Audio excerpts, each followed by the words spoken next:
Olá, eu não sei em que data você está vendo esse vídeo, mas agora, enquanto eu gravo ele, a gente está em 2024 e precisando muito saber como será o futuro da terapia ocupacional até para apaziguar os nossos corações.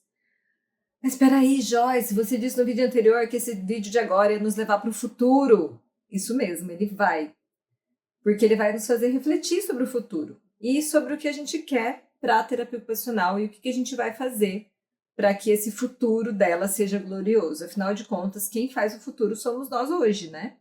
Só que tem uma coisa que a gente precisa fazer antes de embarcar de volta para o futuro, que é compreender o passado.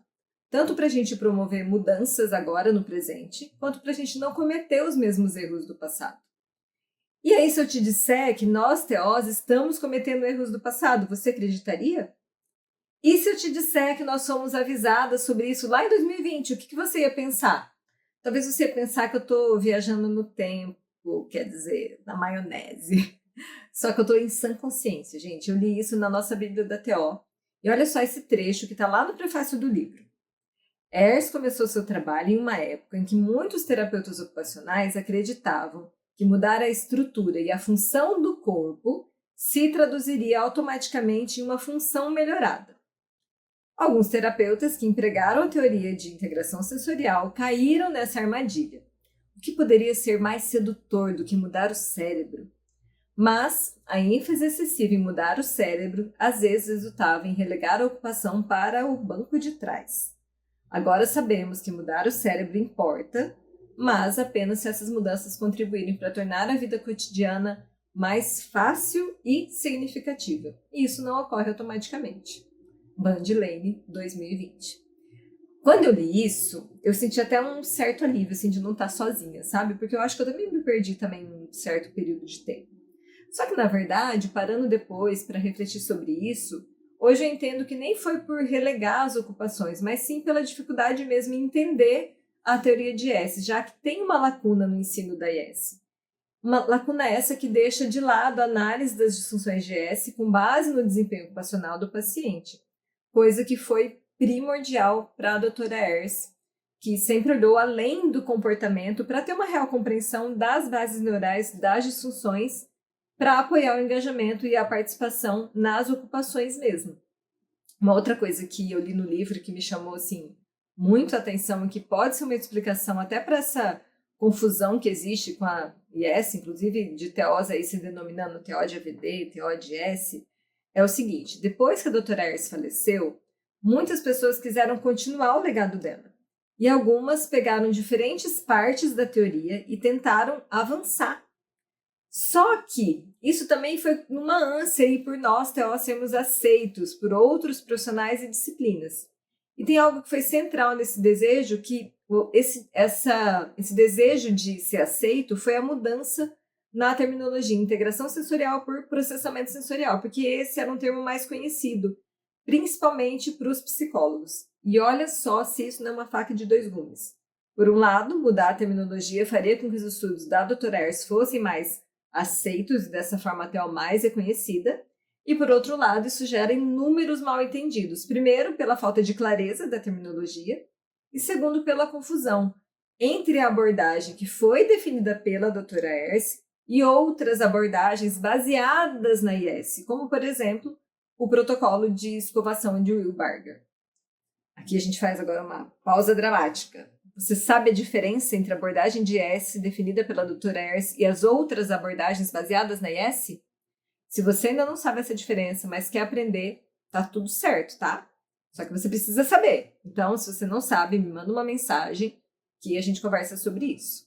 Beleza? Mas vamos lá.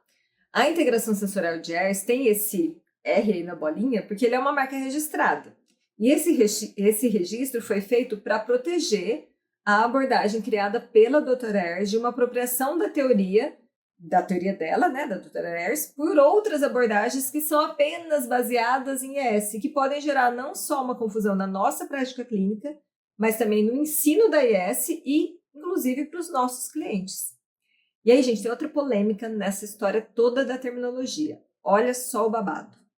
Na tentativa de incluir as disfunções sensoriais no DSM-5, que é o Manual Diagnóstico e Estatístico de Transtornos Mentais, quinta edição, foi utilizado o termo transtorno de processamento sensorial, porque a área médica já tinha acatado o termo transtorno sensorial regulatório, que é mais parecido com o TPS, e que para eles abarcava somente os déficits de modulação sensorial. E porque muitos dos construtos de praxis já estavam incluídos numa categoria de diagnóstico de coordenação motora do desenvolvimento. Portanto, o transtorno de processamento sensorial não foi aceito como um diagnóstico no DSM-5. No entanto, a hiperresponsividade, a hiporresponsividade, os interesses incomuns em aspectos sensoriais do ambiente foram incluídos nos critérios para autismo de acordo com a Associação Americana de Psiquiatria em 2013. Agora, a luta das pesquisadoras é pelo uso do termo disfunção de integração sensorial, bem como a inclusão dele no DSM-5, porque além dele estar mais alinhado com a terminologia da abordagem da doutora Ers, ele inclui também os déficits na praxis. E isso tem tudo a ver com o transtorno do espectro do autismo. Mas, sobre isso, a gente também vai conversar, mas na próxima trilha, com uma convidada super especial. Agora, uma coisa é fato, inclusive isso também está no livro, tá? A teoria da doutora Ers talvez tenha gerado mais pesquisa científica do que qualquer outra área da terapia ocupacional. E ela surgiu no momento em que a TO, até por volta ali dos anos 1960, primava pelo fazer como terapia, e apesar da classe médica reconhecer isso, não tinha evidências contundentes ainda de eficácia. E talvez seja por isso que hoje se dá tanto valor a IS, até mesmo em detrimento das bases da terapia ocupacional. Mas aí tem outro fato. Por mais que a doutora Ers fizesse pesquisa para compreender ali os mecanismos neurais das disfunções de IS, ela sempre prezou por apoiar o engajamento das ocupações e entender como que esses mecanismos neurais influenciavam as ocupações, especialmente das crianças. Então, que tal a gente seguir o caminho dela? Se você já segue, maravilha, então continue, porque você precisa continuar aqui nesse vídeo para você espalhar essa palavra por aí. E se você está em dúvida, será que eu estou mesmo priorizando de verdade as ocupações? Então, você também continua aqui, porque você vai tirar essa dúvida. Beleza, Joyce, isso tudo é muito interessante, é importante, a gente precisa saber, mas e na prática? O que eu faço? Então, agora sim, a gente chegou no ponto onde eu queria. O que fazer para não se perder, né? E virar um integrador sensorial? A primeira resposta para essa pergunta é a gente estar sempre atento àquilo que identifica a nossa prática, aquilo que é realmente o nosso domínio, para que a nossa intervenção seja bem fundamentada e para que a nossa prática não seja confundida com a de outra profissão. A segunda resposta eu vou começar agora, mas a gente vai finalizar ela lá no nosso webinar, tá? E já que a gente está falando de integração sensorial e de seguir os pressupostos da doutora Ers, que é pensar em como cada desafio de desempenho está associado com as funções e as disfunções sensoriais, nada mais efetivo do que falar da integração sensorial na vida cotidiana. Para isso, a gente precisa antes falar de duas coisas sobre abordagem top-down e bottom-up. Muitos líderes das mais diferentes áreas da terapia ocupacional recomendam que a gente evite uma abordagem de avaliação que seja bottom-up, de baixo para cima. Isso significa que a avaliação começa com foco nos componentes que estão afetados, como, por exemplo, força, coordenação, habilidades perceptivas, tá? Na integração sensorial, a gente tem exemplos de avaliações assim, que podem ser, por exemplo, o ISO, o SOS e M, tá? Se essa abordagem escolhida para iniciar a avaliação, a gente pode considerar, então, que ela é orientada a componentes, porque as preocupações com os sentidos, com a percepção, com os componentes motores, eles estão conduzindo a avaliação e a intervenção.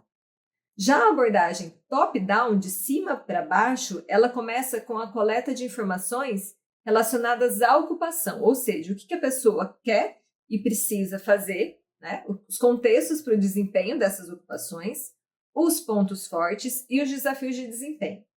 E essa investigação inicial é que vai guiar a decisão sobre qual avaliação de habilidades específicas vai ser necessária, como os testes que eu citei, por exemplo, tá? O uso de uma estratégia top-down, ela coloca a avaliação do funcionamento da integração sensorial no contexto mais amplo da vida da criança. E isso, para mim, faz todo sentido. E para você, também faz? Então é assim, também é muito provável que as famílias compreendam muito melhor esse contexto de avaliação de integração sensorial como mais útil, como mais relevante para elas.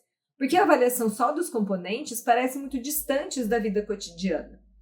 Só que tem um problema com a avaliação top-down, é que ela se concentra em problemas da ocupação apenas no momento da avaliação. Só que a gente deve projetar o futuro enquanto a gente planeja a intervenção. Isso vai incluir os desejos da família e da criança. E é importante também a gente pensar em uma orientação futura na avaliação clínica para a gente conseguir prevenir potenciais problemas. Então, uma avaliação focada apenas no presente pode levar à conclusão que uma determinada criança ou família não vai se beneficiar da intervenção, por exemplo. Então, pode ser que hoje essa criança tenha uma dificuldade num componente específico de desempenho, mas ela não tenha prejuízo das suas ocupações. Só que no futuro, esse componente que ela tem dificuldade hoje pode gerar prejuízo nas ocupações futuras.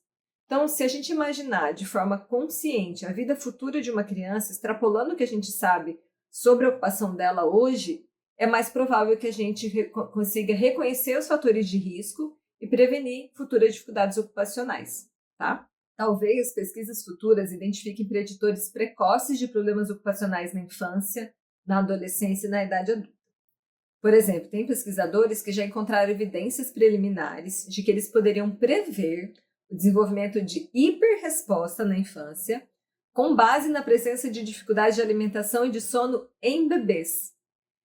Eles levantaram a hipótese de que, identificando e intervindo o mais cedo possível, a gente pode minimizar o impacto das dificuldades sensoriais no apego, na regulação emocional e, posteriormente, no engajamento, tanto do brincar como no autocuidado, no sono, na participação escolar, enfim.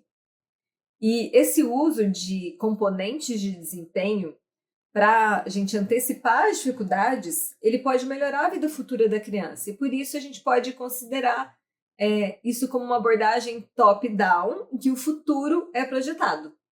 Também existem provas de que as dificuldades de praxis no início da infância oferecem risco para problemas acadêmicos, especialmente em matemática. Portanto, nós que trabalhamos com crianças pequenas, que têm dispraxia, a gente deve compartilhar essa informação com os pais e ajudar eles a planejar maneiras de apoiar o desenvolvimento dessas habilidades acadêmicas antes que a criança acabe fracassando ali. Muitas vezes a gente sabe que isso é ruim para a autoestima delas.